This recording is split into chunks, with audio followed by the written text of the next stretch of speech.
Hello humans, it's just Martine. And today I want to talk to you about something very near and dear to my heart, and that is making BookTube videos on a budget. Maybe you found this video because you're thinking about starting a BookTube channel, or you already have one and you just need some new ideas or encouragement, or maybe you're just here for my charming personality. But either way, let's jump into it. And remember to like this video if it helps you at all. I'm a college student, which means I have very little to no dispensable income, but I have a passion for making videos. So I haven't let that get in my way, and you shouldn't either. As far as filming goes, almost everybody starts with a cell phone.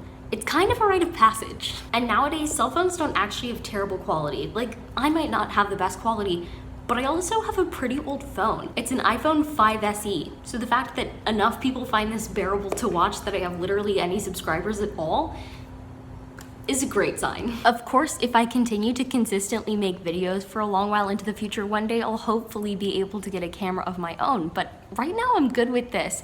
And honestly, I don't think you should compare yourself to people who are using more expensive equipment because they're still not making your content and they're still not you. And overall, BookTube kind of has this consumerism driven problem between book subscription boxes and even feeling the need to buy the newest releases just to stay on top of the trends. It's kind of maddening, but personally, I get what I can from the library that I really want to read, and I don't let myself worry about the rest. That being said, unless you're going to use entirely library books to make your BookTube channel, you're gonna have to buy books at some point. So here are my suggestions for you. 1, if you have a Dollar Tree near you, they definitely sell books. Maybe they're not award-winning books, although sometimes they are really popular books.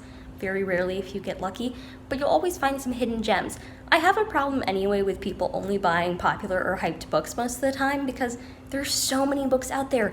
And just because a book is hyped doesn't mean it will be your favorite book, and just because a book isn't hyped doesn't mean it won't be your new best friend. There are also bookstores that sell books for less, like used bookstores. I have a bookstore in my hometown that gives you store credit for turning in your old books, and you can use that store credit to buy their books, and that makes it a lot more economically friendly for me. Also consider the different avenues besides libraries that you have access to for free books, like public domain, or swapping books with a friend, or little libraries around town. You can also look up Amazon deals and even type in free ebooks and find some pretty cool books there. Or you could use ARC sites like NetGalley and Book Sirens to exchange a review for a free read of a book. I personally do have a tripod to hold my phone up, but I only spent $10 for it on Amazon.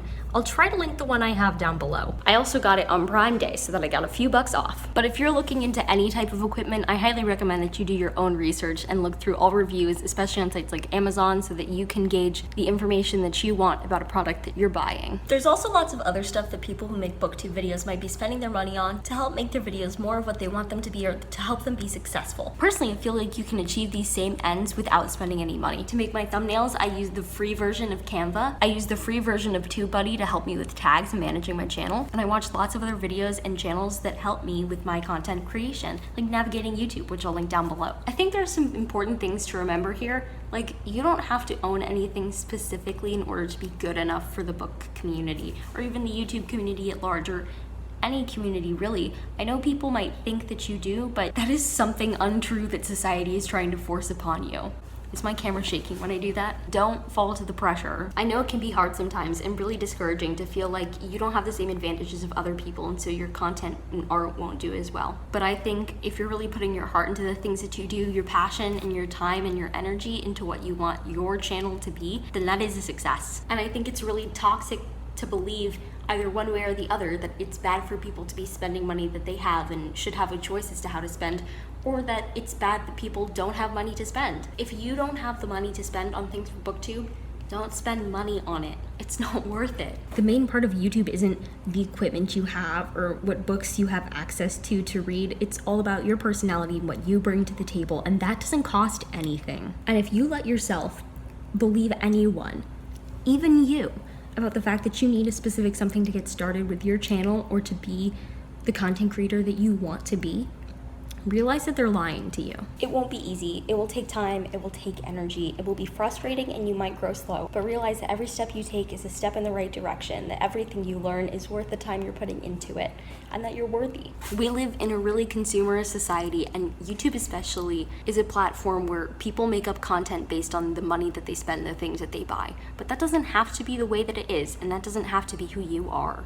It's not who I am. I'm tired of living in a world where society makes people believe that they have to buy something or have a certain amount of money to create. I think that's so silly. Yes, I bow to the pressure all the time and I feel it myself. But at the end of the day, when I think about it, I think it's stupid. When the point is creating something and expressing ourselves, there shouldn't be a cost to that monetarily. We're already costing ourselves vulnerability, time, energy, and pouring passion into things that may never be seen. We don't also need to be pouring money into it if we don't want. If that's how you want to approach making things in your life, that's totally fine. There's nothing wrong with that. But there's also nothing wrong with not spending money going into things, going into new hobbies, starting new challenges. What if you start a BookTube channel and you don't keep up with it? Then you'll have spent all this money on something that you haven't done anything with. I think it's more important to have a passion for it, to be consistent, and to love what you're doing, to really enjoy doing it. And then later on, if your circumstances change or you change your mind, you can definitely start spending more money on things. But start with what you have. Start with what you know, because you have no idea how well you'll actually stick to something. You'll have no idea if you'll actually like it. And that's way more important than any of this, is liking what you do and what you spend your time doing. If you've been wanting to make a BookTube channel or even a YouTube channel in general, and you're looking for a sign, this is your sign. Do it. Your voice is needed, you're a valuable creator, and you're a valuable human being. You don't have to do anything to be valuable, you have inherent value. And if creating is something that you want to do it. Don't let money or pressure stand in your way. Be the person that you want to be, even though it's scary. You don't have to be fearless to do courageous things, and you don't have to be perfect to be a person that shares their life online. It's all up to you, what you want, what you're comfortable with, and if money is not part of that equation, don't put money in the equation. I do BookTube on a budget because that's what I have to do right now, and honestly, it's working really well for me. I'm having a good time of it, and that's what matters. If you're struggling with these thoughts, comment down below, or comment down below if you have your own BookTube on a budget tips. What are your best tips, your best ideas, things I didn't mention, things I haven't thought of? Let me know, help a girl out. If you like this video, go ahead and give it a big thumbs up and comment down below what's stopping you. And subscribe for more reading, writing, and college lifestyle content. And until next time, bye humans, bye.